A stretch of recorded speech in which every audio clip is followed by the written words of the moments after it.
Ticket to finale ഇന്നലെ start ചെയ്തു.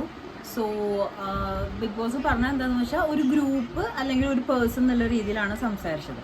അപ്പോൾ ടിക്കറ്റ് ടു ഫിനാലെ എനിക്ക് തോന്നുന്നത്, എൻ്റെ ഓർമ്മ കറക്റ്റാണെങ്കിൽ കഴിഞ്ഞ തവണ 1 പേഴ്സൺ ആയിരുന്നു ടിക്കറ്റ് ടു ഫിനാലെ കൊടുത്തിരുന്നത്.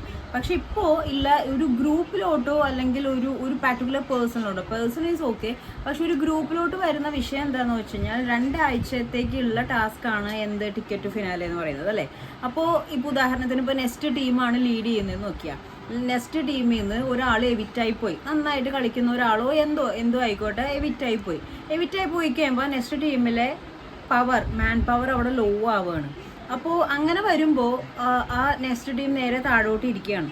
അപ്പം അങ്ങനത്തെ ഒരു ഗ്രൂപ്പിൽ നിന്ന് ആളുകൾ നോമിനേറ്റ് ആവുന്ന ഒരു സിറ്റുവേഷനിൽ എങ്ങനെയാണ് ബിഗ് ബോസിന് ഗ്രൂപ്പ് എന്നുള്ള രീതിയിൽ അവിടെ പൊസിഷൻ ചെയ്യാൻ പറ്റുന്നതെന്ന് എനിക്ക് മനസ്സിലാവുന്നില്ല. കാരണം എന്താണെന്ന് വെച്ച് കഴിഞ്ഞാൽ അത് അങ്ങനെ വരുമ്പോൾ വിഷയം എന്താണെന്ന് വെച്ച് കഴിഞ്ഞാൽ ചിലപ്പോൾ അൺഫോർച്ചുനേറ്റ്ലി വീക്കായിട്ട് നിൽക്കുന്ന ടീം ഏതാണോ അവർക്കായിരിക്കും ചിലപ്പോൾ ടിക്കറ്റ് ഫിനാലോട്ട് കയറാനുള്ള ചാൻസ്. അപ്പോൾ എൻ്റെ അഭിപ്രായത്തിൽ ഈ ഗ്രൂപ്പ് എന്നുള്ളത് മാറ്റിയിട്ട് ഇപ്പം ഈ ലൈക്ക് അത് ഇൻഡിവിജ്വൽ ആക്കിയിരുന്നെങ്കിൽ കുറച്ചും കൂടി ഗെയിം സ്പിരിറ്റ് ആയേനെ. കാരണം എന്ന് വെച്ച് കഴിഞ്ഞാൽ ഇപ്പോൾ 4 പേരുള്ള ഗ്രൂപ്പിൽ 3 പേര് നല്ല ആക്റ്റീവാണ്, ഒരാൾ ആക്റ്റീവ് അല്ല. അപ്പോൾ ആ ഒരാൾക്ക് എന്തിലേക്ക് ടിക്കറ്റ് ഫിനാലേക്ക് കയറാനുള്ള യാതൊരു യോഗ്യതയുമില്ല. ഇവർ 3 പേര് കാരണമാണ് ഈ കയറുന്നത് അല്ലേ.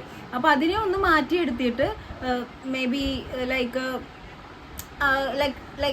ആ ഒരാൾ എല്ലാ ഇൻഡിവിജ്വൽ ആയിട്ടുള്ള ഈ ഗ്രൂപ്പിനെ ഇതിൽ മാത്രം ഗ്രൂപ്പില്ലാതെ എത്ര ആൾക്കാരുണ്ടോ അത്ര ആൾക്കാരെ വെച്ചിട്ട് പേഴ്സൺ വൈസിലെ ടിക്കറ്റ് ഫിനാലെ മതിയായിരുന്നില്ലേ. ഇനി ഇതിന്റെ പുറകിൽ ബിഗ് ബോസിന്റെ ഒരു ചിന്താഗതി എന്താണെന്ന് എനിക്കറിയില്ല. ഗ്രൂപ്പിൽ വരുമ്പോഴുള്ള വിഷയം എന്ന് വെച്ചാൽ എവിറ്റായി പോകുമ്പോൾ ആൾക്കാരുടെ ബലം കുറയുകയും അതനുസരിച്ചിട്ട് നിന്നിരുന്നവർ അപ്പ് ആൻഡ് ഡൗൺ ആയിട്ടുള്ള ആ ഗ്രാഫിൽ ഭയങ്കര ഡിഫറൻസ് ഉണ്ടാവും.